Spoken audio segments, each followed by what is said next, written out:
الحمد للہ وحدہ والصلاة والسلام علی من لا نبی بعدہ ولا نبوۃ بعدہ ولا رسول بعدہ ولا رسالۃ بعدہ اما بعد فاعوذ باللہ من الشیطان الرجیم بسم اللہ الرحمن الرحیم فلولا نفر من كل فرقة منهم طائفة ليتفقهوا في الدين ولينذروا قومهم إذا رجعوا إليهم لعلهم يحذرون وقال رسول الله صلى الله عليه وسلم من يرد الله به خيرا يفقهه في الدين صدق الله مولانا العظيم وبلغنا رسوله النبي الكريم ونحن على ذلك من الشاهدين والشاكرين والحمد لله رب العالمين رب اشرح لي صدري ويسر لي أمري واحلل عقدة من لساني يفقهوا قولي رب زدني علما وارزقني فهما سبحانك لا علم لنا إلا ما علمتنا إنك أنت العليم الحكيم اللهم صل على سيدنا ومولانا محمد وعلى آل سيدنا ومولانا محمد وبارك وسلم وصل عليه. برادران اہل سنت والجماعت، اس وقت جو عنوان مجھے عرض بتایا گیا ہے وہ ہے ضرورت فقہ، اور میں نے قرآن پاک کی جو آیت کریمہ تلاوت کی ہے اس میں بھی فقہ کا ہی ذکر ہے، اور جناب نبی اقدس صلی اللہ علیہ وسلم کی جو حدیث پاک پڑھی ہے اس میں بھی فقہ کا ذکر ہے. پہلے تو یہ ہے کہ ضرورت کے لیے احساس ضرورت ہونا چاہیے. رسول اقدس صلی اللہ تعالی علیہ وسلم نے اپنے امتیوں کو سمجھانا تھا کہ قرآن اللہ تعالیٰ کی آخری کتاب ہے، لیکن کہ قرآن پاک کے صحیح مطلب کی پہرے دار سنت ہے. اس لیے جو سنت کی نگرانی میں قرآن کو مانے گا وہ تو قرآن کو صحیح مان رہا ہے، اور جو سنت کو چھوڑ کر قرآن کو مانے گا وہ قرآن کو نہیں مان رہا. اب سوال یہ پیدا ہوتا تھا کہ آخر سنت کو ماننے کی ضرورت کیوں ہے؟ تو رسول اقدس صلی اللہ تعالی علیہ وسلم نے ایسی عام فہم بات سمجھائی، فرمایا کہ جس کے دل میں یہ شبہ ہو کہ سنت کا ماننا ضروری نہیں، اس سے یہ پوچھنا کہ گدھا حلال ہے یا حرام.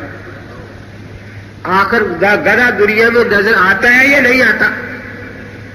اس کا کوئی حکم بھی ہونا چاہیے یہ حلال ہے یا حرام ہے.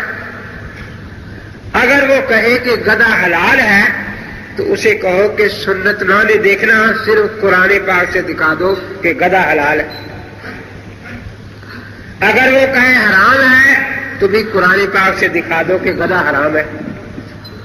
اب صاف بات ہے کہ قرآن پاک میں نہ گدھے کا حلال ہونا مذکور ہے اور نہ گدھے کا حرام ہونا لکھا ہے، لیکن گدھا دنیا میں نظر تو آ رہا ہے نا. تو اس سوال سے ضرورت کا احساس پیدا ہوگا کہ بھی کچھ چیزیں واقعات ایسی ہیں کہ جو ہمیں قرآن پاک میں صاف صاف لفظوں میں نہیں مل سکتی. اس لیے اب وہ ضرورت کہاں سے پوری کی جائے تو اسی کو ہم سنت سے پورا کریں گے. اسی طریقے سے کچھ ایسی چیزیں ہیں جو سنت میں بھی صراحتاً نہیں ملتی، پھر آگے چلنے کی ضرورت ہوگی، پھر وہ فقہ سے ضرورت پوری کی جائے گی. اس پر بھی ایک واقعہ یاد آیا. ایک گاؤں تھا بہت بڑا، وہاں بہت سے لوگ سنی حنفی اہل سنت والجماعت رہتے تھے، اور کچھ لوگ اپنے آپ کو اہل حدیث کہتے تھے. 5-7 سال میں عجیب انقلاب آ گیا کہ جو اہل سنت تھے وہ تو اہل سنت ہی رہے، اور جو اہل حدیث تھے وہ سارے اہل قرآن بن گئے، وہ سارے اہل قرآن بن گئے۔ اب ان بیچاروں کو بڑی پریشانی ہوئی، ایک شیخ الحدیث صاحب کتابوں کی گرڈی باندھ کر چلے گئے کہ بھئی ان کو راہ ہدایت پر لانا چاہیے جو گمراہ ہو گئے۔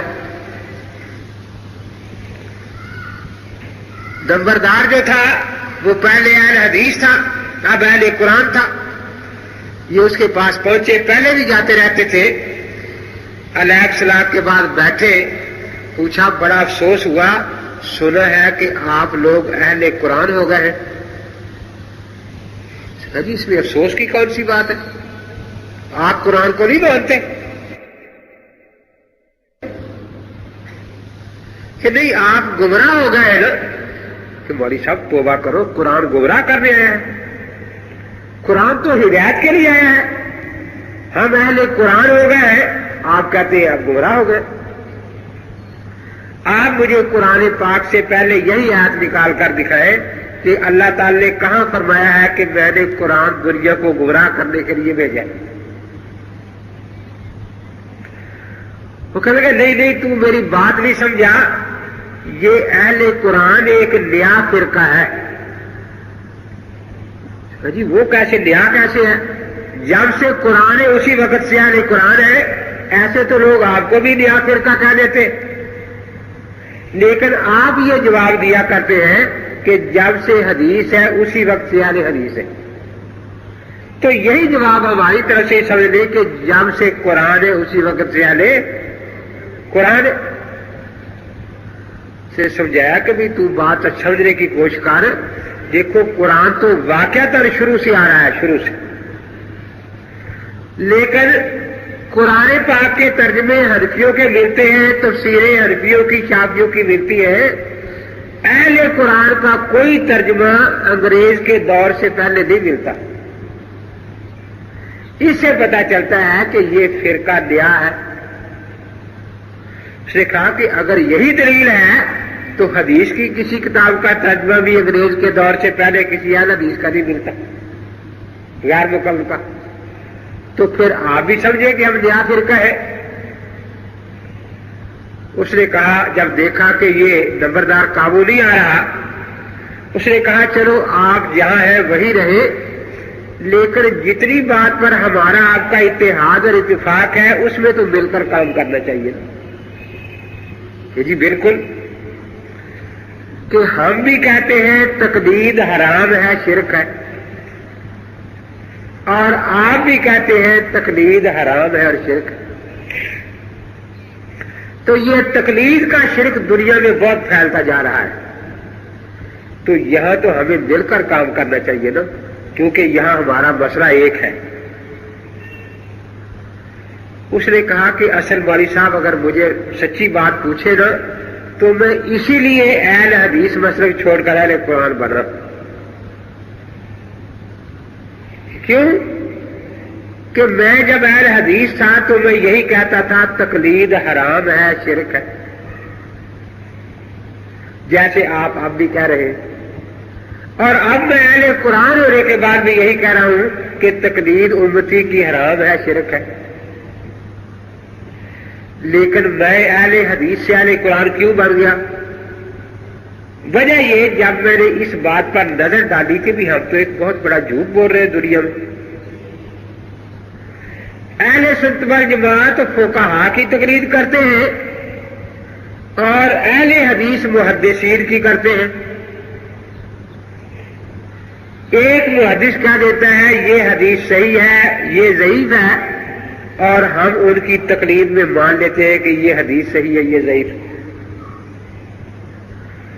تو اس لیے میں اسی بات پر پریشان ہوا کہ فقہا کی تقلید کا ذکر تو قرآن میں ہے، فقہا کا ذکر، محدثین کا تو کہیں قرآن میں ذکر بھی نہیں ہے۔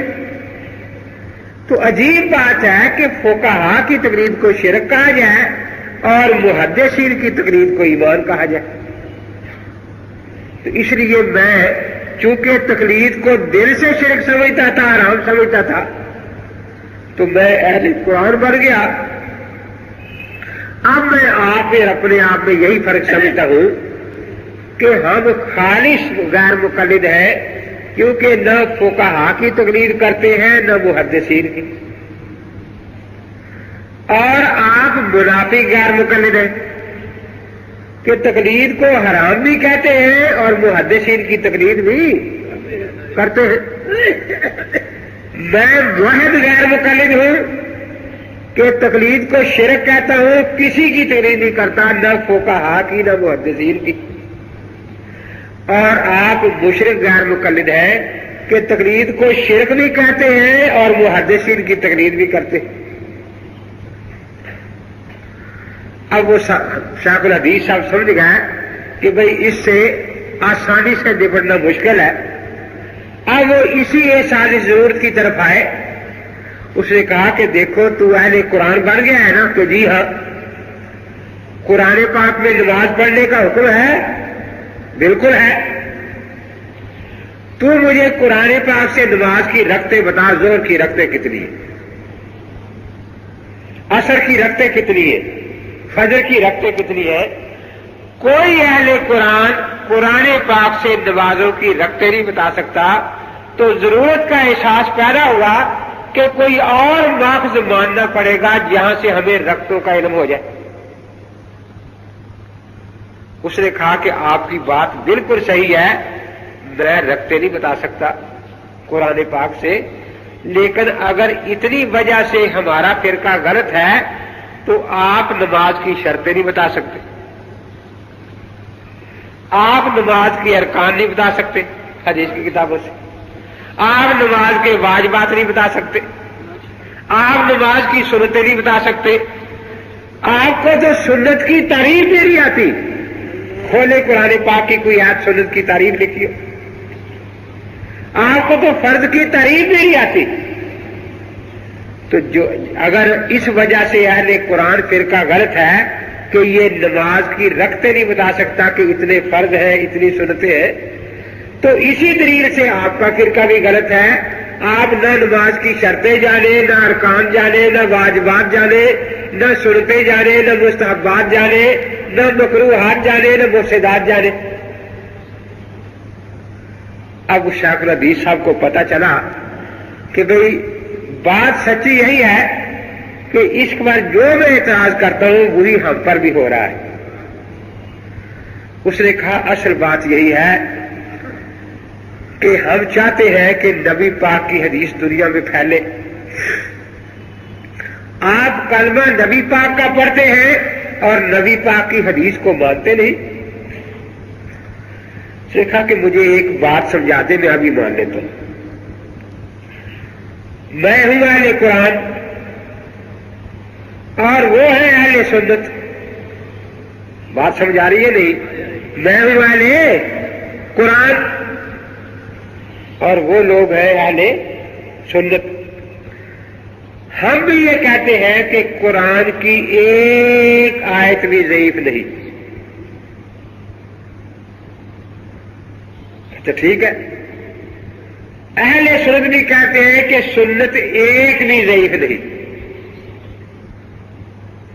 اس لیے اہل قرآن کی دو قسمیں نہیں بن سکتی کہ بھئی یہ صحیح اہل قرآن ہے، یہ ضعیف اہل قرآن ہے، کیونکہ قرآن کی ہر آیت صحیح ہے نا۔ اہل سنت کی بھی دو تین قسمیں نہیں بن سکتی کہ بھئی یہ صحیح اہل سنت ہے، یہ ضعیف اہل سنت ہے، یہ متروک اہل سنت ہے، یہ منسوخ اہل سنت ہے۔ تو آپ مجھے فرمائیں کہ جس طرح سنت کی یہ قسمیں نہیں ہے صحیح ضعیف وغیرہ، کیا حدیثیں بھی ساری صحیح ہیں؟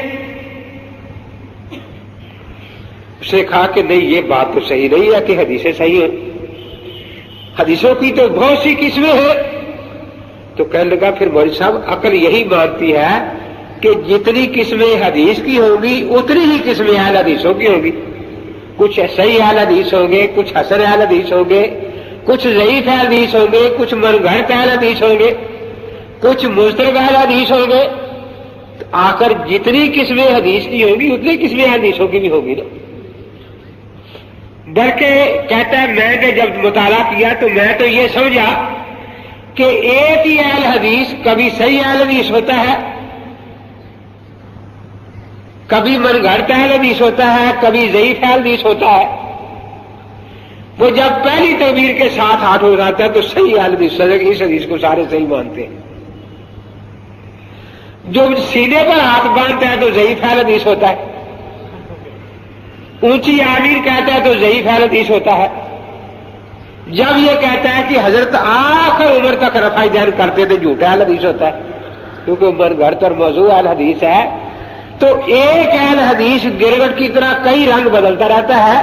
کبھی وہ صحیح اہل حدیث ہے، کبھی ضعیف اہل حدیث ہے، کبھی مضطرب اہل حدیث ہے، کبھی مدلس اہل حدیث ہے، کبھی قسمیں نہیں گری جاتی ان کی. تو آپ جو مجھے اہل حدیث بنانے ہیں مجھے بتائے تو صحیح، پہلے آپ کس نسل سے ہیں؟ کیونکہ یہاں تو نسل نہیں گری جا رہی اور قسموں کی گنتی ہی پوری نہیں ہو رہی. تو مولوی صاحب سیدھی بات یہ ہے، ان قسموں میں کون مصیبت میں پڑے؟ یا آدمی اہل قرآن رہے یا اہل سنت رہے. اور اگر احساس ضرورت ہے تو پھر سنت بھی ماننی پڑے گی تاکہ نماز کی رکعتوں کا پتہ چل جائے، اور فقہ بھی ماننی پڑے گی تاکہ نماز کی شرطوں کا پتہ چل جائے. بات یہ ہے، سچ اور جھوٹ کی پرکھ جس کو ہے وہ تو کبھی غلط طرف جا ہی نہیں سکتا. میرے پاس ایک پروفیسر صاحب آئے، کہنے لگے مولوی صاحب سنا ہے آپ غصے جلدی ہو جاتے ہیں. میں نے کہا آپ نے غلط سنا، میں نہیں غصے ہوتا. کہتے مجھے یہ سمجھائے، اگر کوئی آدمی یہ بات کہے کہ میں ہر مسئلہ قرآن اور حدیث سے لیتا ہوں تو اس میں کون سی بات غلط ہے؟ میں نے کہا اس میں جھوٹ ہے، کیونکہ وہ ہر مسئلہ قرآن حدیث سے نہیں لیتا. اگر سچی بات ہوتی تو ہم مان لیتے، لیکن وہ جھوٹ بولتے. کہتے جی جب بھی میں نے مناظرے سنے جی وہ قرآن حدیث پیش کر رہے تھے، یہ فقہ پیش کر رہے تھے. میں نے کہا یہ بھی جھوٹ ہے. مجھے ایک کیسٹ لا دو مناظرے کی کہ جس میں مناظرے میں غیر مقلد نے قرآن حدیث پیش کیا ہو اور حنفی نے فقہ پیش کی.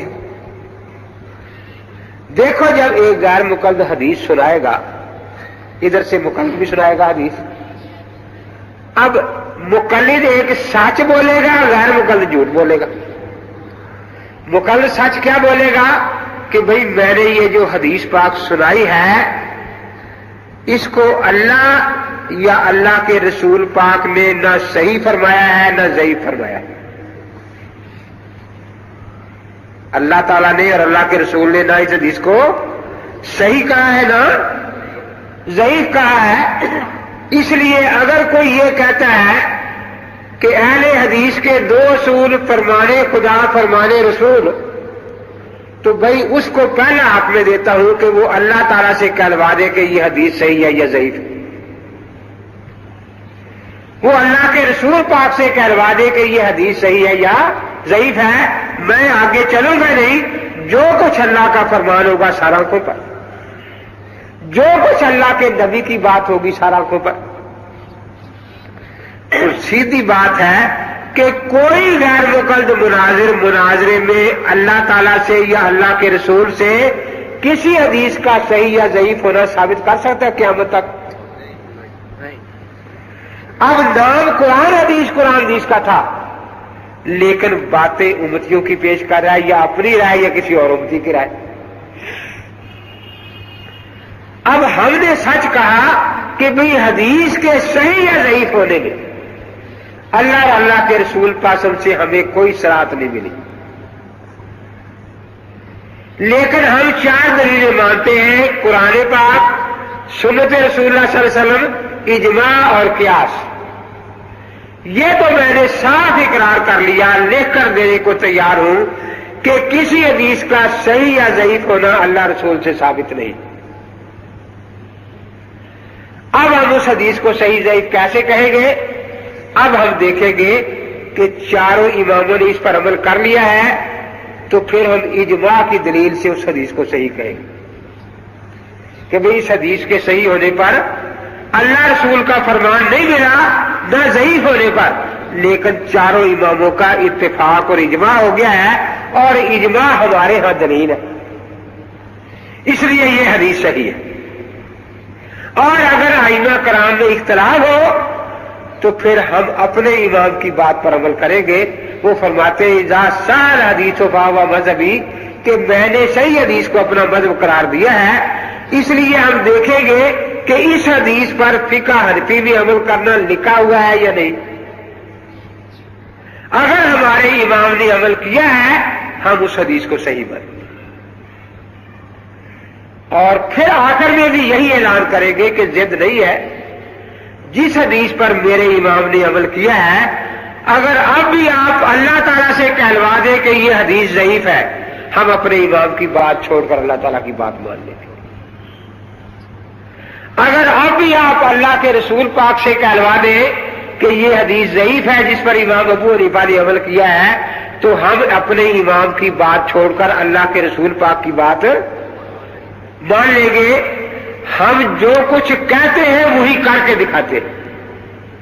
وہ نام لیتے ہیں قرآن حدیث قرآن حدیث، اور کہتے ہیں جی یہ حدیث صحیح نہیں۔ پھر کس نے کہا؟ ابن حجر نے کہا جی، نووی نے کہا جی، پروفیسر عبداللہ بہاولپوری نے کہا جی۔ اب اندازہ لگائیں کہ بلایا تو یہ تھا کہ ابو حنیفہ کو چھوڑ کر اللہ کو مان لو، ابو حنیفہ کو چھوڑ کر رسول کو مان لو، اور مناظرے میں کہہ رہے ہیں کہ ابو حنیفہ کو چھوڑ کر امام شافعی کے مقلد کو مان لو، ابو حنیفہ کو چھوڑ کر ہمارے مولوی کی بات مان لو۔ تو ہم پھر یہی کہتے ہیں کہ دیکھو ہمارے دلائل چار ہیں، کتاب اللہ، سنت رسول اللہ، اجماع امت اور قیاس۔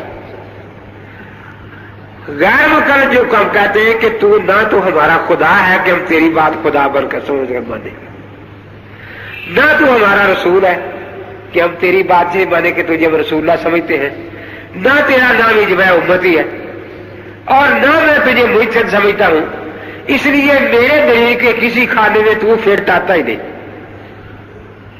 تیری بات جو ہے یہ میرے لیے کسی قسم کی دلیل نہیں بنتی۔ اس لیے اب جتنی باتیں ہوں گی، حدیث میں ایک سند ہوتی ہے، ایک اس کا متن ہوتا ہے۔ سند کے لیے بھی محدثین کے محتاج ہیں، اس کے بھی درجے ہوتے ہیں۔ ایک کہتا ہے جی حدیث یہ متواتر ہے، وہ حدیث مشہور ہے، یہ عزیز ہے، یہ غریب ہے، یہ خبر واحد ہے، یہ صحیح ہے، یہ حسن ہے۔ یہ سارے درجے ہیں نا، ان درجوں میں سے ایک درجہ بھی اللہ اور اللہ کے رسول کا بتایا ہوا نہیں۔ اب مناظرے میں ہم اعلان کر کے کھڑے ہوئے تھے کہ جو بات اللہ اور اللہ کے رسول سے نہیں ملے گی وہ ہم ائمہ سے لے لیں گے، اور ہم نے مناظرہ اپنے اصول پر نبھایا۔ وہ یہ اعلان کر کے کھڑے ہوئے تھے کہ اللہ رسول کے بغیر کسی کی بات ہم مانیں گے نہیں، لیکن آج نہ اللہ کی بات پیش کر رہے ہیں حدیث کے صحیح ہونے کے لیے، نہ اللہ کے رسول کی پیش کر رہے ہیں۔ کسی حدیث کو ضعیف کہنے کے لیے اللہ اور اللہ کے رسول کی بات پیش نہیں کر رہے، تو جو اپنے دعوے پر سچا ہے وہ آخر تک سچ پر قائم رہا نا، اور جو اپنا دعویٰ خود ہی چھوڑ جائے۔ جس طرح سند کی کئی قسمیں ہیں، اسی طرح آگے جو مسئلہ ہے، کسی وقت ترجمہ کھول کر دیکھ لیں، مشکات بخاری وضو کی حدیث کھول کر رکھ لیں ایک طرف ترجمے والی، ایک طرف تعلیم الاسلام فقہ کی کتاب رکھ لیں، آپ دیکھیں گے کہ وضو کا طریقہ جو حدیث پاک میں آیا ہے وہی یہاں لکھا ہوا ہے، وہی ترتیب ہے، وہی کچھ ہے کہ حضرت نے کلی فرمائی، ناک میں پانی ڈالا، یہ سب کچھ۔ لیکن اس کے بعد غور کرنا، فقہ میں ایک بات زائد ملے گی جو حدیث کی کتاب میں نہیں ہوگی۔ وہ کیا؟ وہاں صرف اتنا لکھا ہو کہ حضرت نے کلی فرمائی، حضرت نے چہرہ انور دھویا۔ یہاں یہ بھی لکھا ہوگا کہ چہرہ انور دھونا، چہرہ دھونا فرض ہے۔ یہ فرض کا حکم حدیث میں نہیں ہوگا، فقہ میں ہوگا۔ وہاں اتنا لکھا ہوا کہ حضرت نے کلی فرمائی، بس۔ فقہ میں یہ لکھا ہوا کہ کلی کرنا سنت ہے۔ تو جس طرح سند میں درجے تھے اسی طرح ان حکم بھی درجے ہیں. حضرت پاک نے جو کام کیے کوئی فرض درجے کا ہے، کوئی واجب درجے کا ہے، کوئی سنت درجے کا ہے، کوئی مستحب درجے کا ہے، کوئی نفل درجے کا ہے، اور اس کا دنیا میں کوئی انکار نہیں کر سکتا. دیکھیے آپ ہی غور کریں، ایک آدمی نے جمعہ نہیں پڑھا،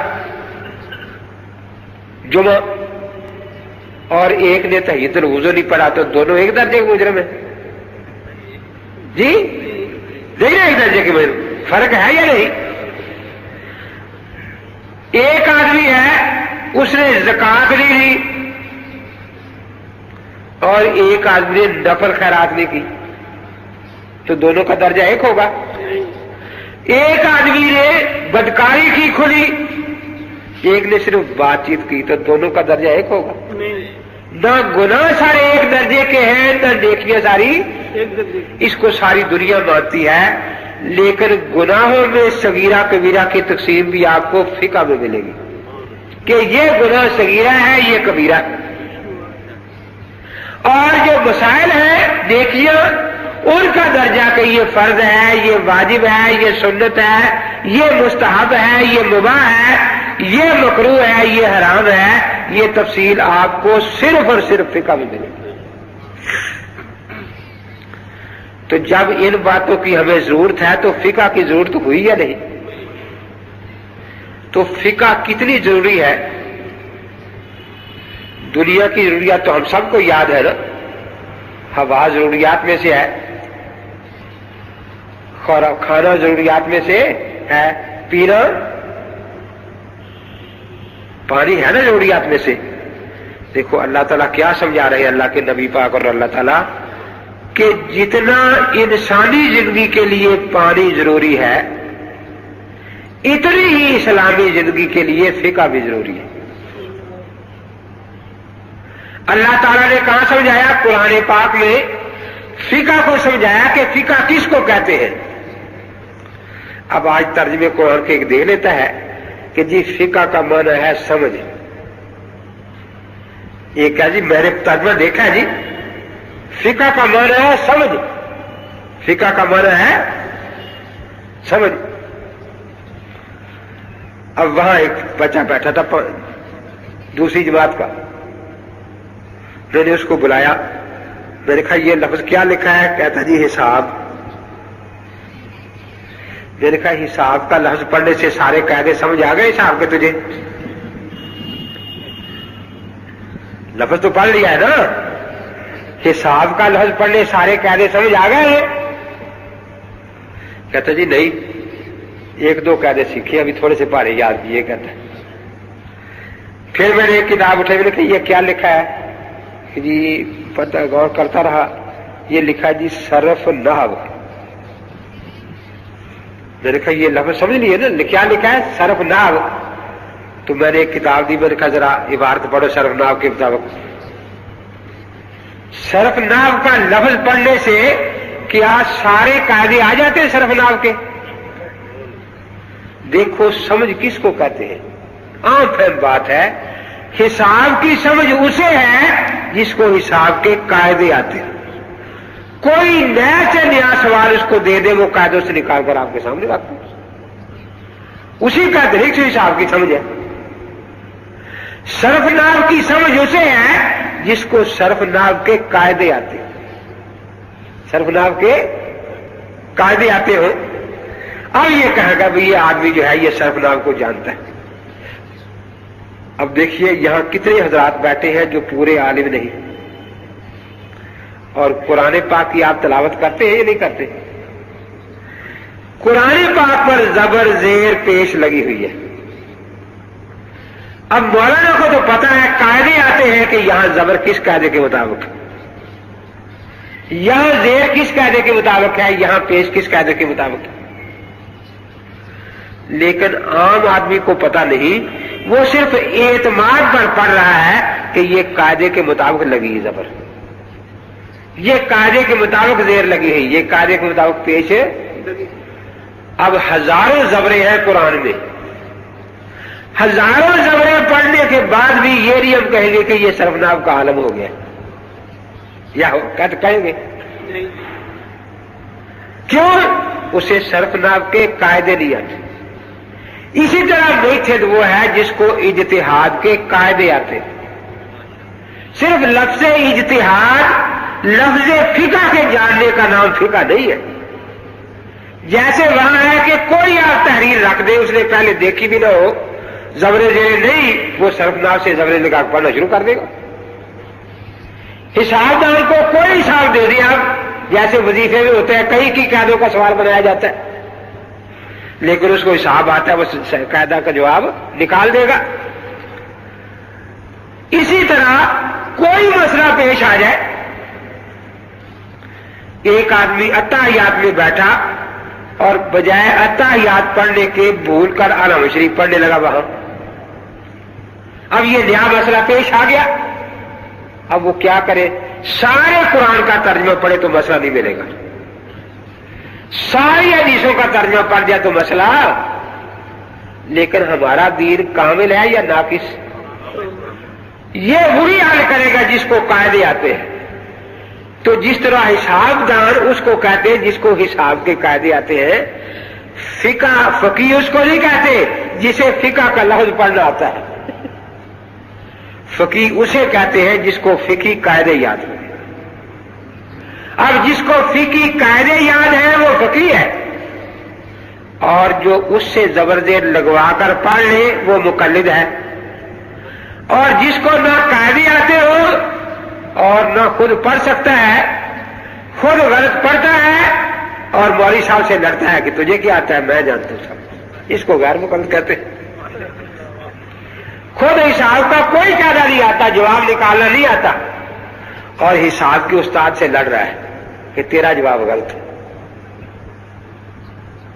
اب جو خود کتاب قاعدے جانتا ہے وہ تو فقہ کے درجے میں، فقیہ کے درجے میں، اور جو نہیں جانتا دوسرے سے حساب کروا لیا وہ مقلد ہوا اس کا. اور جو نہ قاعدہ جانتا ہے، نہ خود نکال سکتا ہے، نہ کسی سے پوچھتا ہے، لیکن لڑتا ہے، بڑے بڑے حسابداروں کی غلطیاں نکالتا پھرتا ہے. طب کا لفظ پڑھ لیا تھا کہیں دکان پر، اور اب کہتا ہے میں طبیب ہوں، اور دنیا کے بڑے بڑے طبیبوں کو غلطیاں نکالتا ہے کہ لقمان بھی غلط لے کے گیا تھا، حکیم اجمل کے نسخے بھی غلط ہے. ایسے آدمی کہا جاتا ہے غیر مقلد. تو فقہ نام ہے قاعدوں کو جاننے کا. اللہ تبارک و تعالیٰ نے اس کے لیے لفظ استنباط استعمال فرمایا، الذین یستنبطونہ منہم، کہ جو استنباط کر سکتے ہیں. استنباط کس کو کہتے ہیں؟ جو پانی زمین کی تہ کے نیچے چھپا ہوا اس کو نکال لینا. تو اللہ تعالیٰ نے سمجھایا کہ فقہ اتنی ہی ضروری ہے جتنا پانی ضروری ہے. لیکن آپ کے فیصلہ آباد میں رواج یہ ہے نا کہ باپ کا نلکا الگ ہے، بیٹے کا الگ ہے، ماں کا الگ ہے بیٹی کا، اور دوسرے کے نلکے سے پانی پینا شرک ہے. ایسا ہی ہے. ہر ایک کا کنواں الگ ہے، ٹیوب ویل الگ ہے، نلکا. جو خود پانی نکالے وہی پیے، دوسرا پیے تو مشرک ہو جائے گا. اب دیکھیے جو کنواں کھود لیتا ہے، کنواں بنا لیتا ہے، نلکا لگا لیتا ہے، اس میں جو پانی نکلا یہ نلکا لگانے والا اس پانی کا خالق نہیں. ایک قطرہ بھی اس پانی کا اس نے پیدا نہیں کیا، اس نے صرف اس کو ظاہر کر دیا چھپے ہوئے کو. اسی لیے مجتہد کا اعلان ہوتا ہے القیاس مظہر لا مثبت. ہم قیاس سے مسئلے گھڑتے نہیں، چھپے ہوئے مسئلے کو باہر نکال کے آپ کے سامنے رکھ دیتے. تو اللہ تبارک و تعالی نے اس کے لیے استنباط کا لفظ استعمال فرمایا. پیر بدی الدین صاحب پیر جھنڈے سے مناظرہ تھا میرا سندھ میں، تو میں نے جب یہی آیت پڑھی تو مجھے کہنے لگا یہ معنی تو تیرا ٹھیک ہے کہ استنباط کا معنی ہوتا ہے نیچے سے پانی نکال لینا، لیکن پانی کڑوا بھی تو نکل آتا ہے نا، پانی کڑوا بھی تو نکل آتا ہے نا. میں نے کہا یہ اگلی بات. اب یہ دیکھا جائے گا کہ امام ابو حنیفہ کے کنویں کا پانی علامہ عینی کو میٹھا لگا، قاضی ابو یوسف کو میٹھا لگا، صدیوں سے لوگ پیتے آ رہے ہیں، میٹھا لگ رہا ہے۔ مولانا خیرالنساء رحمۃ اللہ، حضرت مدنی رحمۃ اللہ علیہ، علامہ انور شاہ رحمۃ اللہ علیہ، ساری دنیا کہتی ہے کہ ایسا ٹھنڈا اور میٹھا پانی کہیں، تو اگر صرف تجھے کڑوا لگتا ہے تو بیمار ہے۔ جس طرح چینی سب کو میٹھی لگتی ہے نا، اب کوئی یہ کہے کہ چینی کڑوی ہے تو سارے کہتے ہیں کہ یہ آدمی بیمار ہے، اور اس کو تندرست کہیں گے اسی دن جس دن کہے گا اب چینی میٹھی ہے۔ جب تک چینی کو کڑوا کہتا رہے گا وہ بیمار ہی شمار ہوگا۔ تو میں نے کہا اب ساری دنیا کو تو میں بیمار نہیں کہہ سکتا کہ یہ لاکھوں کروڑ لوگ بیمار ہیں، تو مجھے یقین ہوگا کہ تو پکا بیمار ہے، اور تجھے میں اسی دن تندرست کہوں گا جس دن تو بھی کہے گا کہ امام ابو حنیفہ کے کنویں کا پانی بڑا میٹھا ہے اور بڑا ٹھنڈا ہے۔ تو دیکھیے اللہ تعالیٰ نے اس کی ضرورت کو بتایا۔ اب یہی سے یہ بھی سمجھے استنباط کے لفظ سے، یہ اس جگہ مسجد ہے، یہ سامنے شہر ہے، اگر 100 سال کے بعد یا 1000 سال کے بعد وہاں کنواں کھود لیا جائے، نلکا لگا لیا جائے، غور سے سمجھے بات، 1000 سال کے بعد، تو اس نلکے جو پانی نکلے گا وہ اگلے 1000 سال میں اللہ نے پیدا کر رہی ہے، پھر اسی آ رہا ہے؟ کیا خیال ہے؟ شروع سے آ رہا ہے نا۔ تو جب امام ابو حنیفہ نے نلکا لگایا تو پانی اس دن پیدا نہیں ہوا تھا، پانی تو شروع سے آ رہا ہے۔ جس آیت سے مسا نکالا وہ آیت شروع سے آ رہی ہے یا نہیں آ رہی؟ جس حدیث سے مسا نکالا وہ حدیث شروع سے آ رہی ہے یا نہیں آ رہی؟ تو اسی طرح یہ فقہ جو ہے استنباط، یہ پانی تو شروع سے آ رہا ہے۔ یہ نہیں دیکھا جاتا کہ بھئی یہ نلکا پچھلے سال لگا تھا، وہ 10 سال پرانا ہے، تو وہاں اللہ نے پانی 10 سال پہلے پیدا کیا تھا، یہ 10 سال بعد پیدا کیا۔ دنیا میں ایسا کوئی بیوقوف دیکھا ہے جو پوچھا کرتے ہیں جی امام صاحب کب پیدا ہوئے، کب پانی نکلا؟ یہ وہ سمجھتے ہیں کہ شاید امام صاحب نے پانی خود پیدا کیا، یہی تو جھوٹ ہے ساری بات۔ تو اللہ تبارک و تعالی نے ضرورت کے لیے بتایا، اس بات کا احساس، مثال دی پانی کی۔ ایک پانی وہ ہے جو نہر دریا میں آپ کے سامنے پھر رہا ہے، اس سے جانور بھی پیدا اٹھا رہے ہیں بغیر محنت کے۔ جانور جاتا ہے، گھوڑا پی لیتا ہے، پرندہ پی لیتا ہے، انسان بھی پی لیتا ہے، لیکن یہ پانی محنت سے نکالا جاتا ہے۔ اسی محنت کو عربی میں اجتہاد کہتے ہیں۔ اسی محنت کو، ان کے پاس اوزار ہیں، ان کے پاس اصول اور قاعدے ہیں، بوئیت کے پاس جیسے یہ اوزاروں سے کھول کر پانی جہاں کر لیا، وہ ان قاعدوں سے نکال لیتے پانی، فقہ کا مسئلہ۔ تو اس لیے پھر اللہ کے پاک پیغمبر صلی اللہ علیہ وسلم نے بھی یہی مثال دی۔ صحیح بخاری شریف صفحہ 20 پر یہ حدیث ہے، حضرت نے فرمایا کہ اللہ نے جو وحی مجھ پر نازل فرمائی، اس کی مثال بارش کے پانی کی سی ہے۔ بارش کا پانی جب زمین پر آتا ہے تو حضرت نے فرمایا کہ زمین آگے 3 قسم کی ہوتی ہے۔ کتنی قسموں کی؟ ایک تو کھیت ہے جسے اللہ تعالی، اللہ کے رسول نے ارض طیبہ فرمایا۔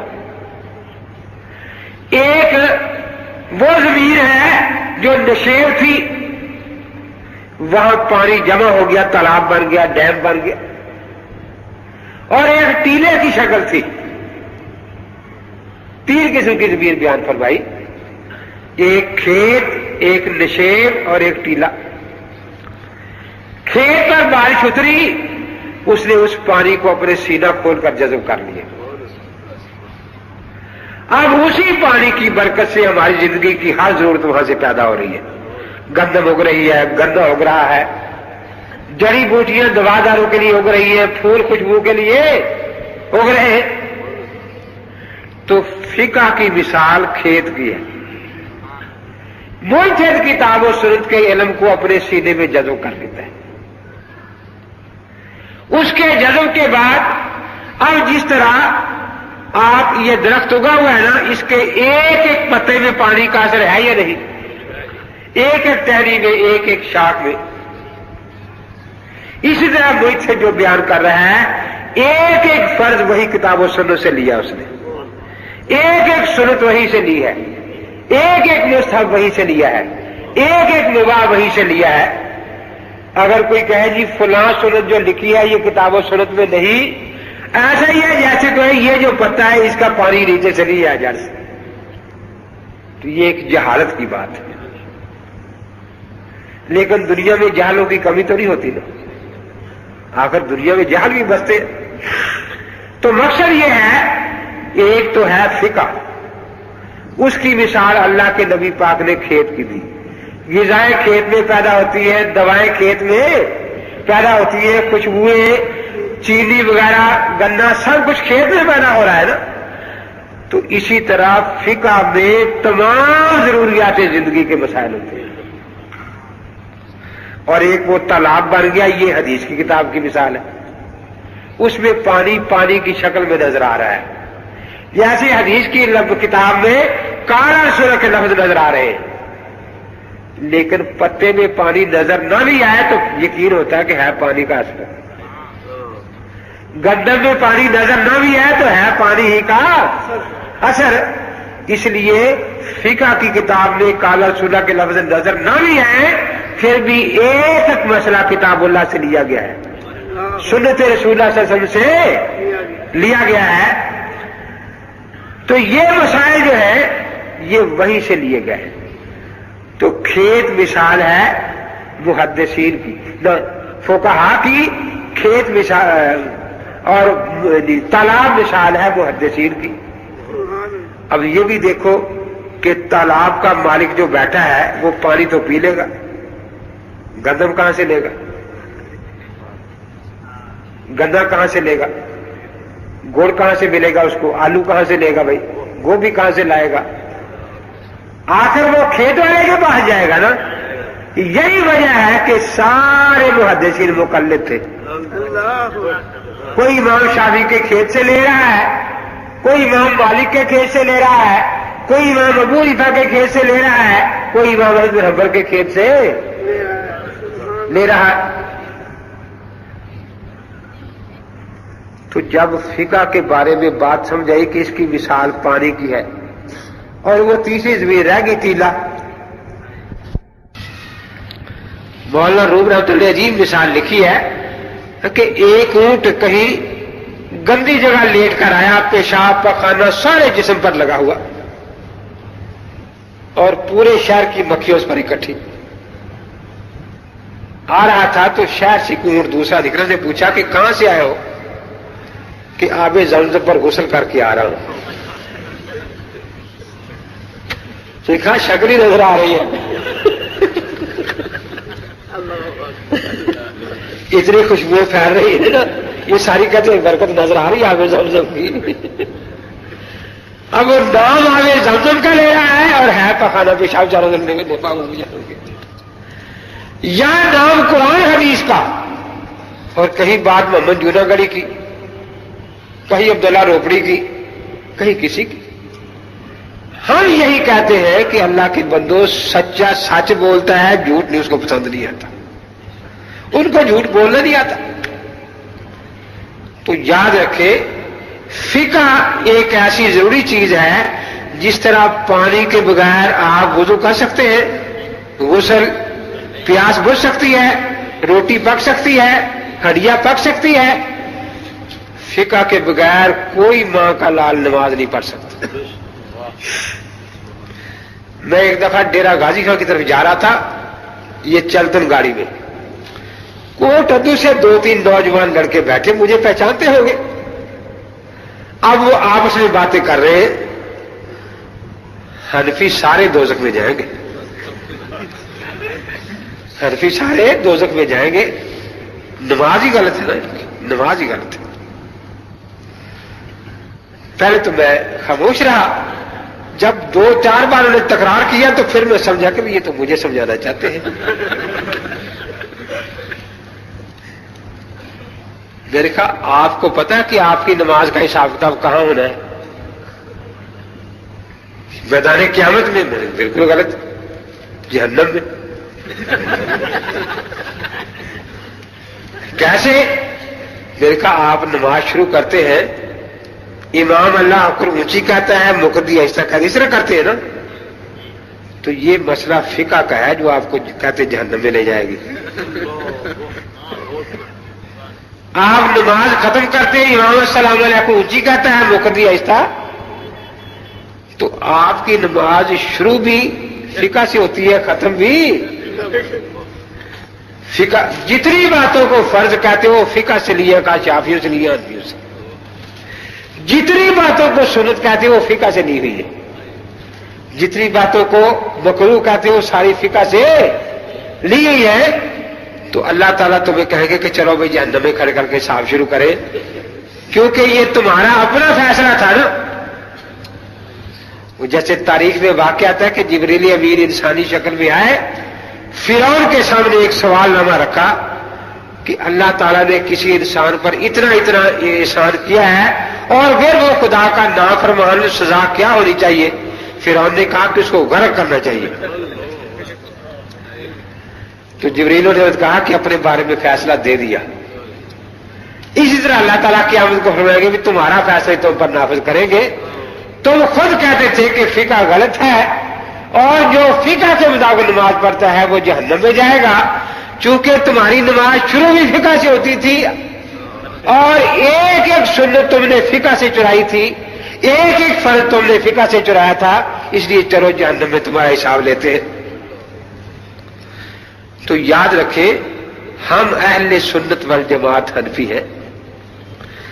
کوئی مناظرے کی کیسٹ سن لے، اس میں میرا کوئی لحاظ نہ کرے۔ جب کسی حدیث کے صحیح یا ضعیف ہونے پر بحث ہوگی تو کوئی غیر مقلد اللہ رسول کی بات پیش نہیں کرے گا، امتیوں کی پیش کرے گا۔ تو اس کا دعویٰ جھوٹا ہو گیا یا نہ ہوگا؟ ہاں، امتیوں میں اب ہم میں فرق یہ ہوگا، ہم کہیں گے کہ امتیوں میں بات مانے گی مانیں گے مجتہد کی، اور مجتہد بھی خیال قرون کی، خیال قرون کی۔ کیوں؟ خیال قرون کی خیریت اللہ کے پاک پیغمبر نے بتائی ہے۔ یہ کہتے ہیں بات ہم بھی امتی کی مانیں گے، لیکن خیال قرون والے کی نہیں ماننی۔ جس کو ملکہ وکٹوریہ نے اہل حدیث کا لقب دیا اس کی ماننی۔ لائسنس یافتہ اہل حدیث ہے نا، جس نے لائسنس ملکہ وکٹوریہ سے اہل حدیث ہونے کا حاصل کیا ہو، کہتے اس کی بات مانیں گے۔ تو اب جب بات وہ بھی امتی کی پیش کر رہا ہے، یہ بھی امتی کی، یہ خیال قرون کے امتی کی پیش کر رہا ہے، اور وہ کس مقام کا امتی ہے؟ کہتے ہیں ولی را ولی میں شناست، ولی کی پہچان ولی کو ہوتی ہے نا، مجتہد کی پہچان مجتہد کو ہوتی ہے، کہ باقی مجتہدین ان کو ابا جی کہتے ہیں۔ کہتے دین سمجھنا ہے تو امام ابو حنیفہ کو ابا جی ماننا پڑے گا، اصل ہوئی ہے، باقی سارے ان کی نسل ہے، ان کے بغیر دین کی سمجھ صحیح آ نہیں رہی۔ تو اسی لیے اللہ تبارک و تعالی نے فرمایا کہ سارے لوگ جو ہے وہ جہاد کو نہ جائیں، ایک جماعت، طائفہ، ایک یا چند ایک کے لیے لفظ آتا ہے، بالکل فرقہ دن، ہر فرقے سے۔ فرقے سے کیا مراد ہے؟ آگے لفظ قوم کا آ رہا ہے، کیونکہ ہر قوم نے نماز پڑھنی ہے، ہر قوم کو فقہ کی ضرورت ہے، اس لیے ہر قوم میں سے ایک ایک آدمی فقیہ بنے، اور جب آپ اپنی قوم میں جائے گا تو ساری قوم اسی فقیہ کی تقلید اور تابعداری کرے گی۔ تو آیت سے دو باتیں بالکل واضح ہو گئی، ایک یہ کہ کتاب و سنت جو ہے اس کی صحیح سمجھ ہوا ہے جو فقہا بیان کرے۔ ہمارے مولوی عبد الباقی صاحب ہے چیچا بطری میں، انہوں نے یہ نورانی قاعدہ چھپوایا ہے نا، تو اوپر جو جگہ خالی ہوتی ہے وہ کچھ فکرے لکھ کر چھاپ دیے، امام صاحب کے اساتذہ شاگرد وغیرہ اور کچھ فکرے ہیں۔ تو مجھے سنا رہے تھے کہ ایک بچہ نورانی قاعدہ پڑھتا ہے ہمارے یہاں، اس کا نانا جو ہے، نانا ابو، وہ غیر مقلد ہے، اب وہ آیا ہوا ہے، بیٹھا کھانا کھا رہے ہیں، یہ بھی بیٹھا کھانا کھا رہا ہے، اور کھانا کھا کے مدرسے جانا بیچارے نے. تو نانا کہہ رہا ہے کہ فقہ قرآن حدیث کے خلاف ہوتی ہے. فقہ. تو وہ لڑکا کھانا کھاتا اٹھا اور جا کے نورانی قاعدہ لے آیا کہ نانا ابو آپ کو پتہ ہی نہیں، یہ لکھا ہے کہ فقہ کتاب و سنت کی صحیح تشریح کا نام ہے. نانا ابو یہ پڑھ لے، یہ لکھا ہے کہ اچھا. اب وہ بڑا پریشان ہوا. یہ پھر کھانا کھانے بیٹھ گیا بچہ. وہ کہتا ہے امام بخاری کا مقام بہت اونچا ہے امت میں. وہ پھر اٹھا. نانا ابو آپ کو پتہ ہی نہیں، امام بخاری تو امام ابو کے شاگردوں کے شاگردوں کے شاگرد ہیں. یہ دیکھو نانا ابو آپ کو قاعدہ بھی نہیں آتا.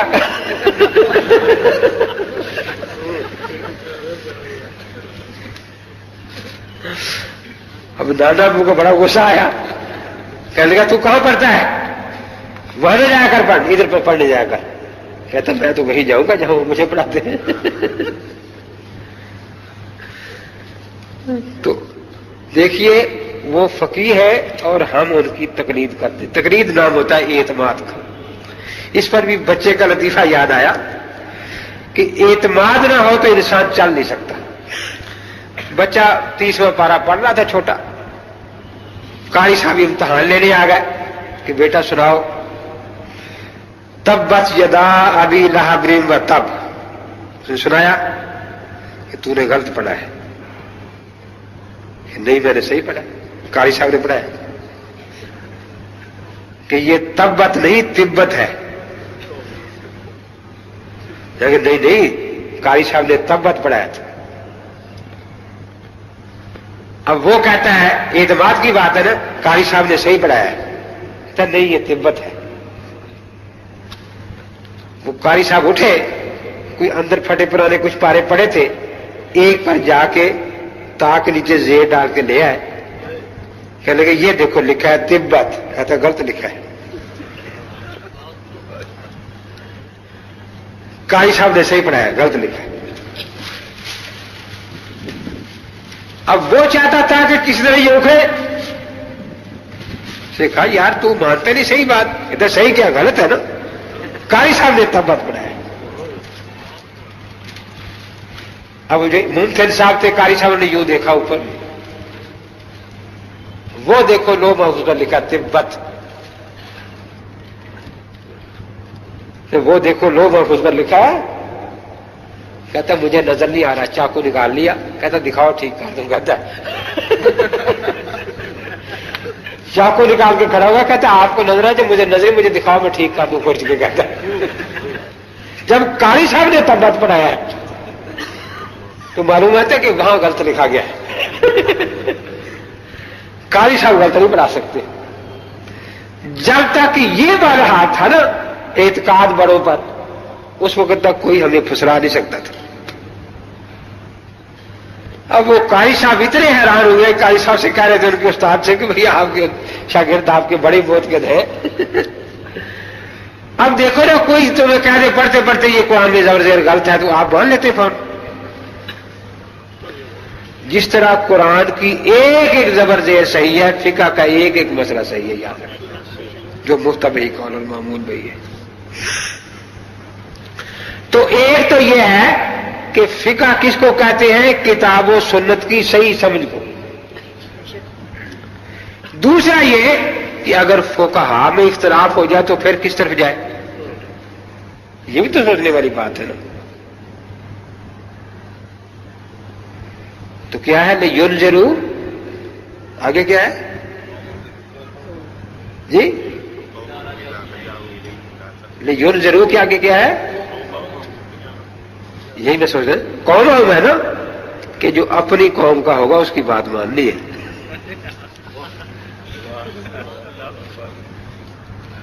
اپنا قوم اپنے علاقے کا.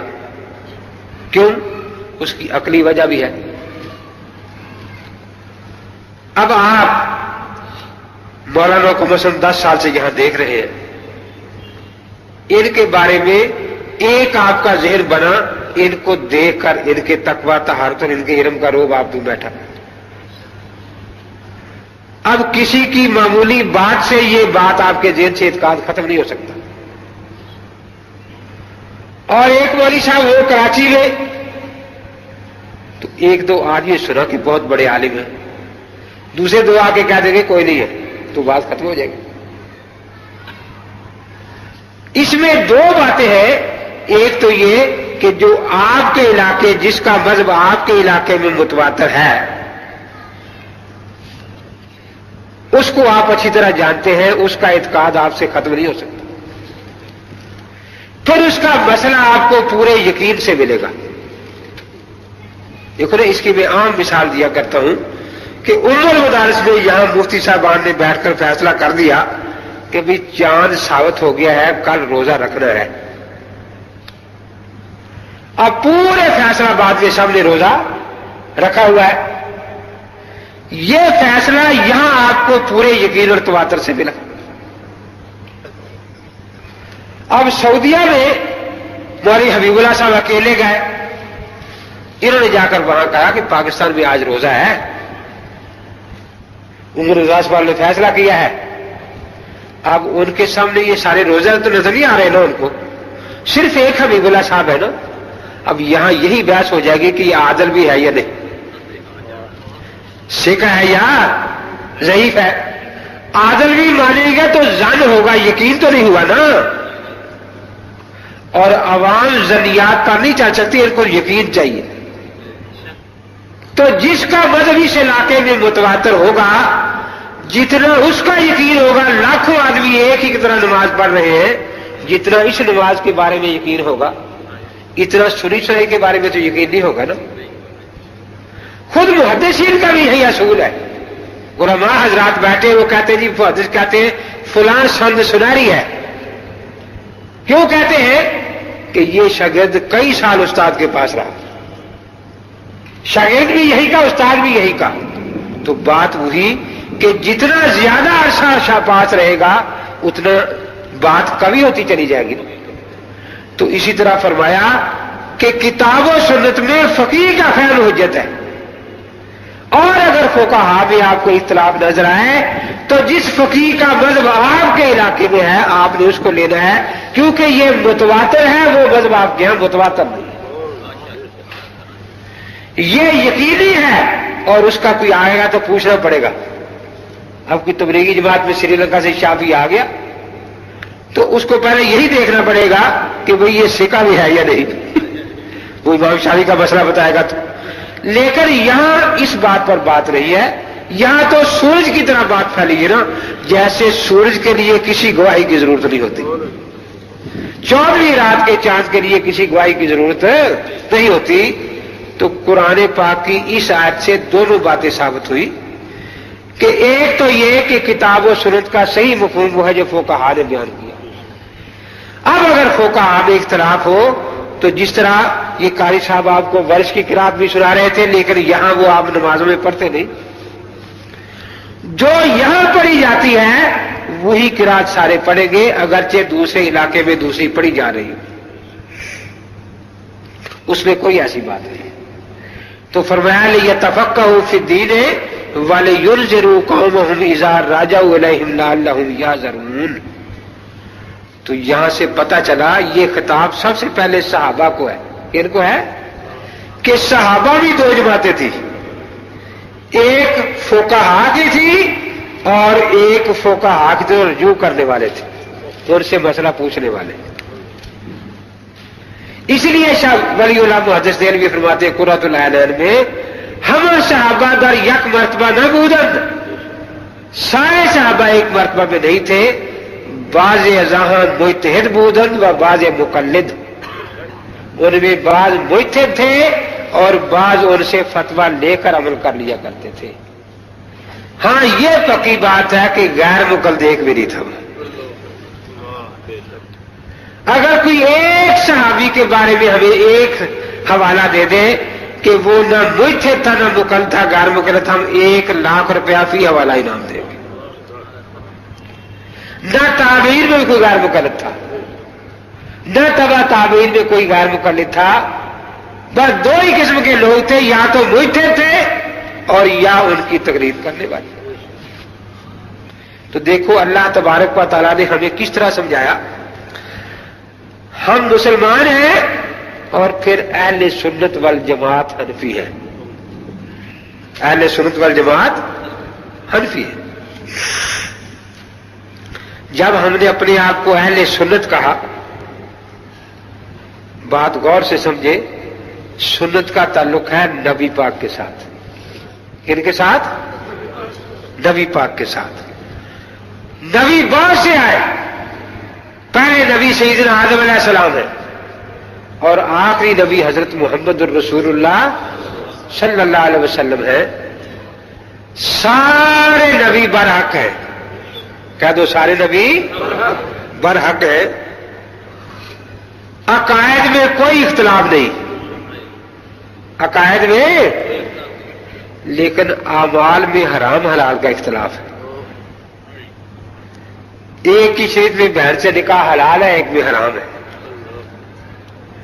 ایک ہی شریعت میں دو بہنیں اکٹھی نکاح میں ہیں، ایک میں اکٹھی نکاح میں نہیں رہ سکتی۔ ایک شریعت میں سجدہ تعظیمی ہو رہا ہے، قرآن پاک میں ذکر ہے، اور ایک میں حرام ہے۔ تو ہم جب اہل سنت کہلاتے ہیں، ہم کیا کہتے ہیں؟ عقائد میں ہم سارے نبیوں کے ساتھ، عقائد میں، لیکن وہ اور وہ اعمال جو سارے نبیوں کے اجماعی، ان میں بھی سب کے ساتھ۔ لیکن جہاں نبیوں میں اختلاف ہوگا وہاں ہم صرف اپنے نبی کو مانیں گے۔ تو اہل سنت وہ ہے جو اپنے نبی کے مقابلے میں کسی دوسرے نبی کی بھی نہ مانے۔ دیکھیے آپ بیٹھے سارے، موسیٰ علیہ السلام ہفتہ پڑھتے تھے، جمعہ نہیں پڑھتے تھے۔ عیسیٰ علیہ السلام اتوار پڑھتے تھے، ہمارے نبی ویسے جمعہ پڑھتے تھے۔ یہی بات ہے نا۔ اب کسی سنی کو آپ منتیں کر لیں کہ یار ساری عمر جمعے پڑھے، اس دفعہ اتوار پڑھ لے جا کے۔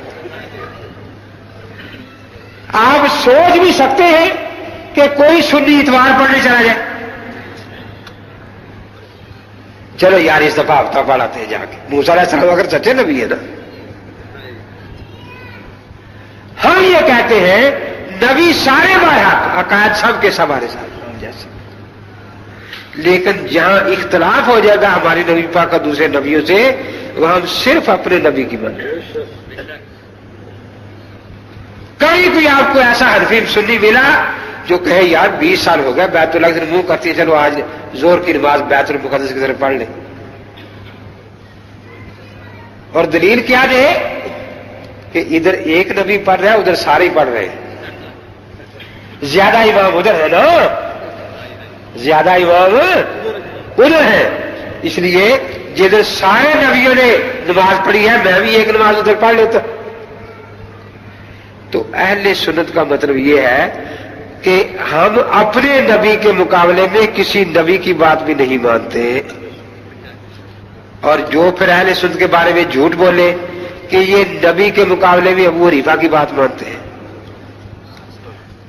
یہ نبی کے مقابلے میں قدوری کی بات مانتے ہیں، دنیا میں اس سے بڑا جھوٹا کوئی پیدا نہیں ہوا، یاد رکھیں۔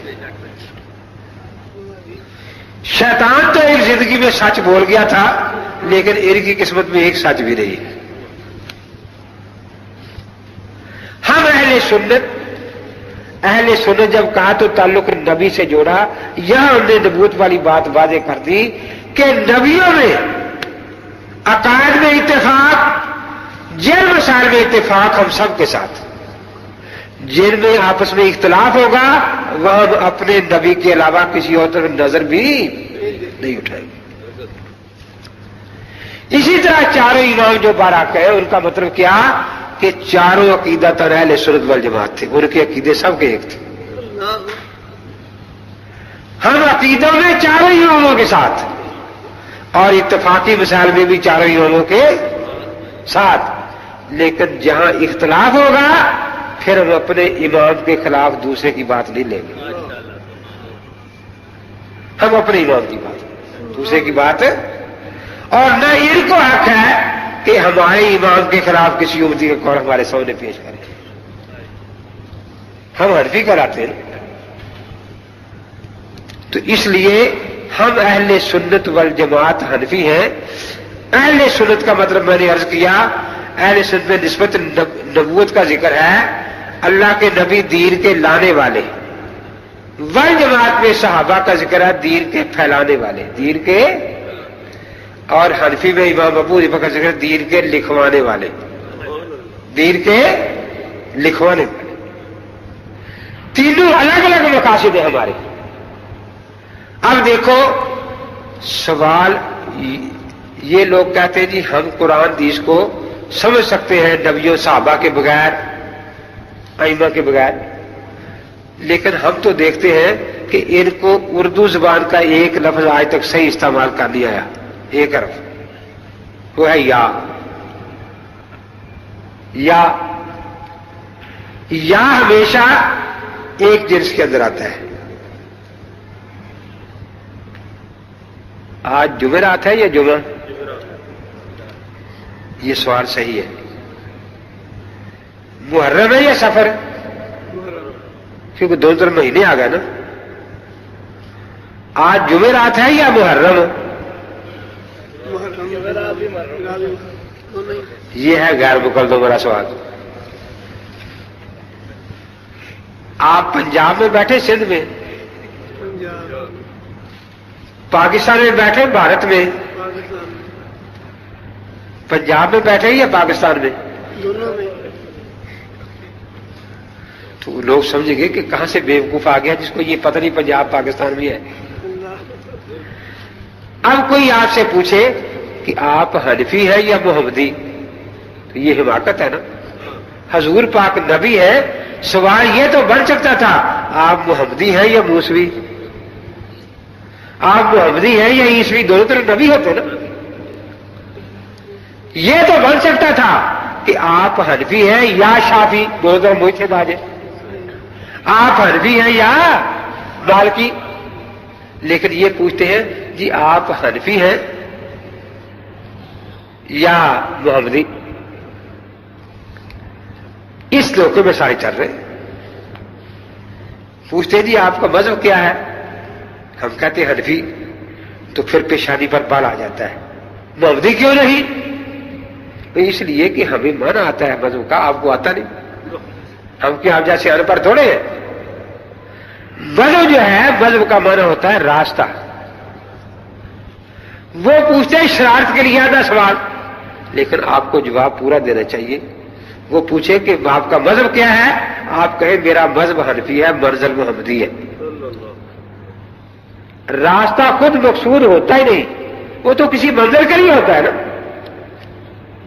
اور جس منزل کی طرف وہ راستہ جا رہا ہے اس کا ذکر ہے.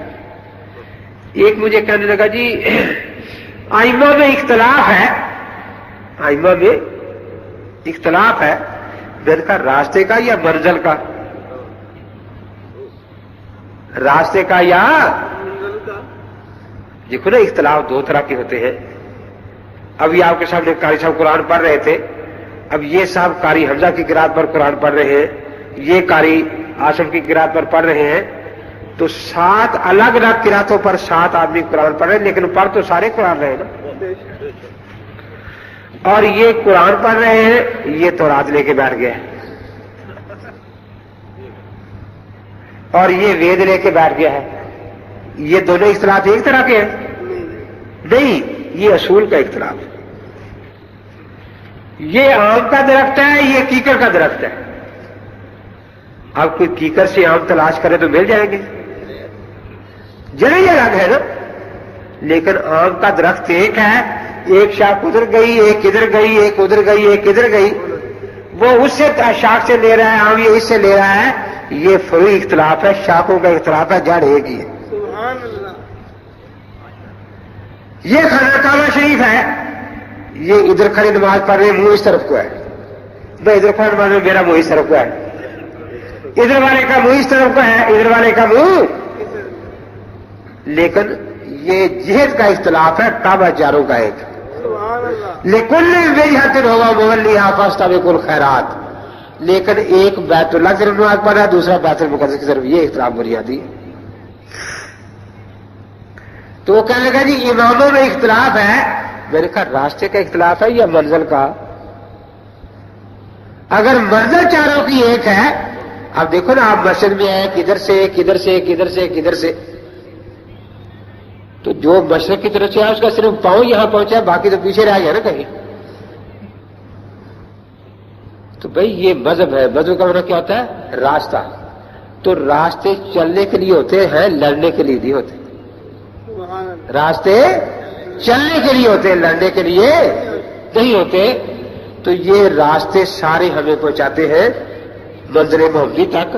ہم اہل سنت والجماعت حنفی ہیں، یہ ہماری منزل ہے سنت، یہ اور یہ جی ٹی روڈ ہے، اجماع چارے اکٹھے ہو گئے سارے جا کے یہاں، یہ لوکل روٹ ہے۔ اس ملک میں حنفی روٹ ہے، اس میں شافعی روٹ ہے، اس میں مالکی روٹ ہے، اس میں حنبلی روٹ ہے۔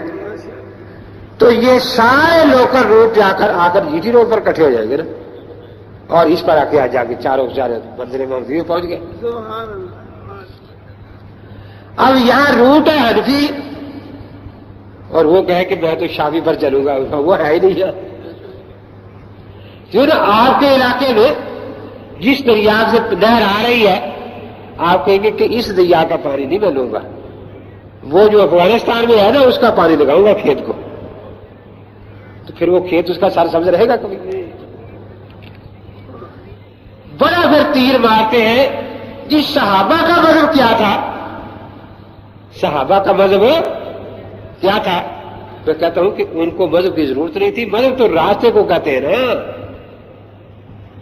جو 24 گھنٹے مسجد میں رہتا اس کو مسجد میں آنے کے لیے راستہ پوچھنے کی ضرورت ہے، اور جو گاؤں سے آئے گا اس کو راستہ پوچھنا پڑے گا نا۔ جو سمندر دریا کے کنارے پر بیٹھا ہے اس کو دریا کے پانی کے لیے کوئی نہر تلاش نہیں کرنی پڑے گی، لیکن جو دریا سے 200 میل دور بیٹھا ہے وہ بغیر نہر کے دریا کا پانی لے سکتا ہی۔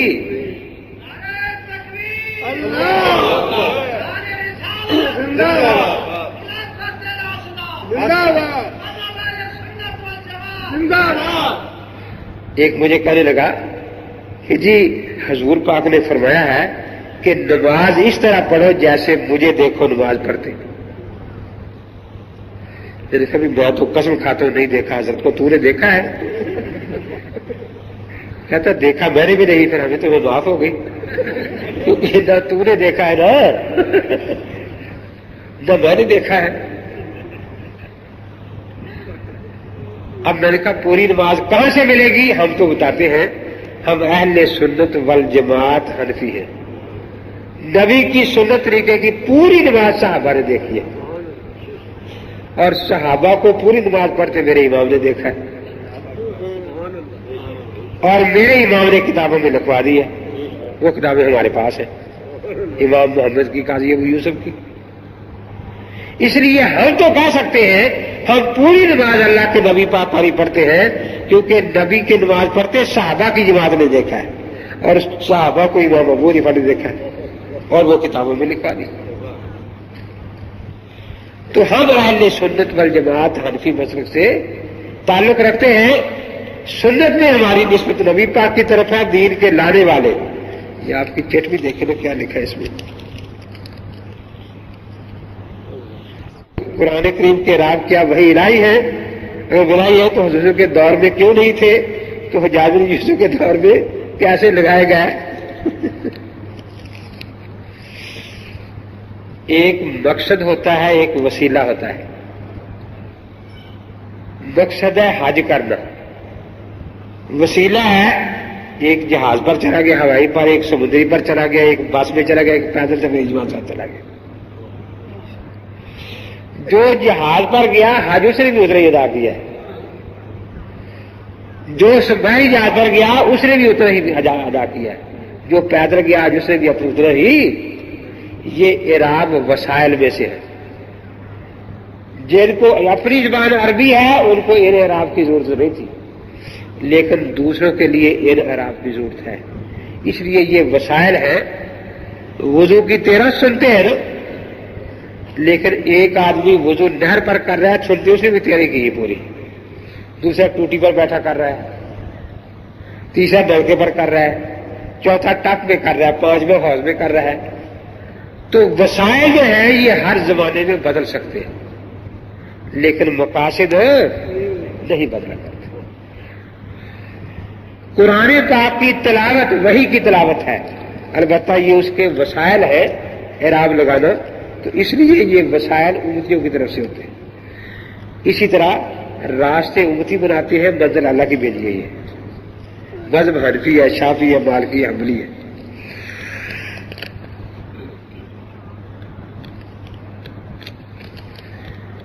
منکر حدیث تو گدھے کو حلال کہتے ہیں، اور پرویز کی کتاب میں جاب نے لکھا کہ حرام اشیاء فقط 4 ہیں جو انما حرم لکم المیتۃ والدم ولحم الخنزیر میں ہے. تو انہوں نے جب اس کو حصر مانا، حصر کا صیغہ، تو دیکھو نا اب ان کو گدھا بھی حلال کہنا پڑا، کتا بھی حلال کہنا پڑا. نیاز فتح پور نے پوری کتاب لکھی ہے اتنی موٹی کہ کتا حلال ہے، کتاب کا نام یہ کتا حلال ہے، اور کتے کی قربانی کرنا بھی کہتا ہے جائز ہے. اب اس نے قرآن کا مطلب جو سمجھا پوری امت کے خلاف سمجھا نا. یہی وجہ ہے کہ اس نے جو سمجھا فقہا سے نہیں سمجھا. فقہا کہتے ہیں کہ یہ جو انما کا حصر ہے یہ ان حرام حلال میں ہے جو ان کافروں میں دائر تھے، سب کے بارے میں یہ نہیں ہے. تو اس لیے فقہا کو سمجھنا بات نہ سمجھنے سے اب گدھا حلال کرنا پڑا. اس لیے میں بتایا کرتا ہوں نا کہ جو پہلا منکر حدیث تھا نا اس کی بیٹی کہیں بھاگ گئی، 6-7 ماہ کے بعد ملی کہ تو کہاں رہتی ہے؟ کہ فلاں کے پاس. نکاح کیا ہوا ہے؟ ہاں. گواہ کون سے تھے؟ کہ گواہ کا قرآن میں ذکر نہیں، حدیثوں میں، میں حدیث کو مانتی نہیں. تم کیسے رہتے ہو؟ جیسا قرآن نے لکھا کہ آدم اور حوا رہتے تھے. کہتے ایسے ہم کہتے اکٹھے رہتے اپنی مرضی سے. تو یہ ایجاب و قبول کا مسئلہ کہتے قرآن میں نہیں ہے، اور گواہوں کا مسئلہ قرآن میں. تو اب دیکھو نا یہی سے پتا چلا کہ پرویز نے سنت چھوڑی تو اسے گدھا حلال کرنا پڑا، کتا حلال کرنا پڑا، اور ان کی قسمتوں میں ایسی چیزیں آئیں گی اور کیا کریں گے. یہی ہماری دلیل ہے کہ سنت جو ہے یہ قرآن کی پہرے دار ہے اور فقہ سنت کی پہرے دار ہے. فقہ سنت کی پہرے دار ہے. اس لیے کتاب و سنت جو ہے ان کے سمجھنے کے لیے فقہ کا ماننا ضروری ہے. یہ کہ کنواں امام ابو حنیفہ کے کنویں سے پہلے لوگ پانی کس کے کنویں سے پیتے تھے؟ شاہ ولی اللہ رحمۃ نے لکھا ہے کہ جہاں جہاں ایک صحابی پہنچے جس شہر میں وہی اس شہر کے امام تھے، اور سارے شہر والے اسی کی تقلید کرتے تھے. اسی کی تائید حدیث کی کتابوں سے ہو رہی ہے کہ مثلا عطا کے فتوے ملتے ہیں، ابن عباس کے فتوے ملتے ہیں کہ جب تک ابن عباس مکہ میں زندہ رہے سارے مکے والے ابن عباس کے فتوے پر عمل کرتے رہے. پھر عطا رہے، عطا کے فتوے پر عمل ہوتا رہا، ان کی تقلید ہوتی رہی. لیکن چونکہ ان کے مذاہب جیسے حضرت ابو ہریرہ سب سے بڑے محدث تھے نا، وہ حدیثیں سناتے رہے، لیکن ان کی وفات کے بعد ان کی کوئی کتاب ہاتھوں میں نہ رہی. تو پھر کسی دوسرے محدث کے پاس جانے کی ضرورت پڑ گئی نا. ہاں جن محدثین نے کتابیں لکھ دی تو ان کے بعد پھر ان کی کتاب سے وہ کام لے لیا گیا جو محدث سے لیا جاتا تھا. اب صحابہ اور تابعین کی زندگیوں کا اکثر حصہ میدان جہاد میں گزر گیا. وہ فتوے دیتے تھے، فتووں پر عمل بھی ہوتا تھا، لیکن جہاد وغیرہ کی مصروفیات کی وجہ سے وہ کتابیں نہیں لکھ سکے. اس لیے وہ جو ان کی تقریر ختم ہو جاتی تھی ان کی وفات کے بعد، کیونکہ ان کی فقہ رہتی نہیں تھی، اور جن کی فقہ رہ گئی ان پر عمل ہو رہا ہے. جیسے حضرت ابو ہریرہ رضی اللہ تعالیٰ عنہ جب حدیث سناتے تھے تو کوئی نہیں کہتا وہ رواہ البخاری بھی کہتے تھے. ابو ہریرہ رضی اللہ تعالیٰ عنہ کہتے تھے کوئی، لیکن آج رواه البخاری کہا جاتا ہے. حدیث وہی تھی، بخاری میں آج بھی وہی ہے. اس طرح مسئلہ وہی تھا، لیکن اس وقت اس کو فقہ حنفی نہیں کہا جاتا تھا. جس طرح اس حدیث کو حدیث بخاری نہیں کہا جاتا تھا، تو اس لیے اس وقت ایسے کنویں تھے جو ایک ایک کھیت کا کام کرتے تھے، گاؤں کو سیراب کر رہے تھے. اب ایسا ڈیم بن گئی ہے 4 جنہوں نے پورے ملکوں کو سیراب کر دیا. تو اس لیے اب ان کی سیرابی ہو رہی ہے. مفتی اور مفتابی اور غیر مفتابی قول کسے کہتے ہیں؟ تو پھر فتویٰ کون دیتا ہے؟ فتح عربی کا لفظ ہے. یہ ججے سے جب میرا مناظرہ تھا نا، میں نے لکھا کہ آپ اگر فقہ کا قول پیش کریں تو مفتابی ہی قول پیش کریں. اسے تو پیش کرے تھے دوسرے اقوال، اسے بڑا غصہ لگا. یہ کیا لکھا ہے مفتابی؟ کٹو اس کو. کیوں کاٹوں میں؟ تو نے حدیث کے ساتھ صحیح لکھا یا نہیں لکھا؟ تو بھی کاٹ صحیح کا لفظ. تو صحیح کا لفظ کاٹ دے، میں مفتابی کا کاٹ دیتا ہوں. تو 4 غیر مقلد پروفیسر بیٹھے تھے، انہوں نے مجھے پوچھا کہ مولوی صاحب صحیح کا ہمیں معنی آتا ہے لیکن مفتابی کا ہمیں معنی نہیں آتا ہے. آپ ہمیں معنی بتائیں، پھر ہمیں پتہ چلے گا کہ آپ غلط ضد کر رہے ہیں یا ہمارے پیر صاحب غلط ضد کر رہے ہیں. میں نے کہا فتح عربی کا لفظ ہے، اس کا مطلب ہے مضبوط جوان. مضبوط یہ کہتا ہے کہ میں فقہ کے قول پیش کروں گا. میں نے لکھا ہے کہ پکے پکے پیش کرنا، یہ کہتا میں کچے کچے پیش کروں گا. کہتا یہ کیوں کچے پیش کرے گا؟ میں نے کہا اسی پر لڑ رہا ہے مجھ سے. مفتابی کا میں نے پکے پکے قول. وہ پروفیسر نے انہوں نے اس سے پوچھا پیر صاحب سے کہ پیر صاحب معنی یہی ہے؟ کہنے کہ معنی تو یہی ہے. تو کیوں کچے قول پیش کرے گا؟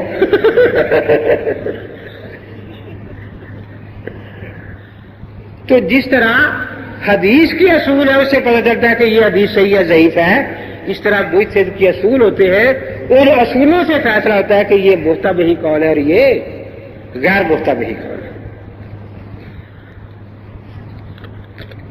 آگے ہے ہر حدیث کو سنت کہہ سکتے ہیں؟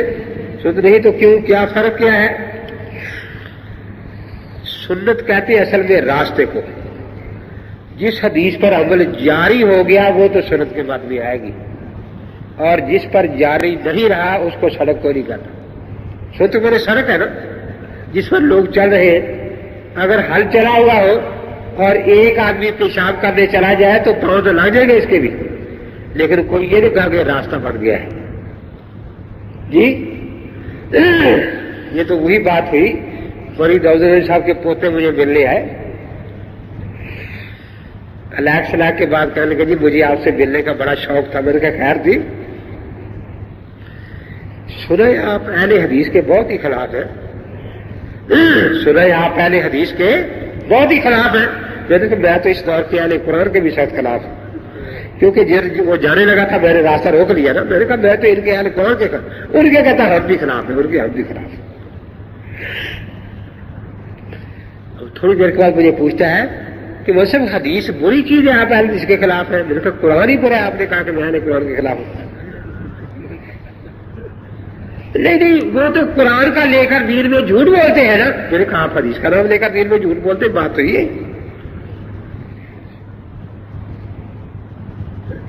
میں نے کہا تجھے کس نے کہا تھا اہل حدیث بننا؟ تجھے کس نے کہا تھا اہل سنت بننا؟ مجھے میرے نبی پاک نے فرمایا تھا علیکم بسنتی. تجھے کس نے کہا تھا علیکم بحدیثی؟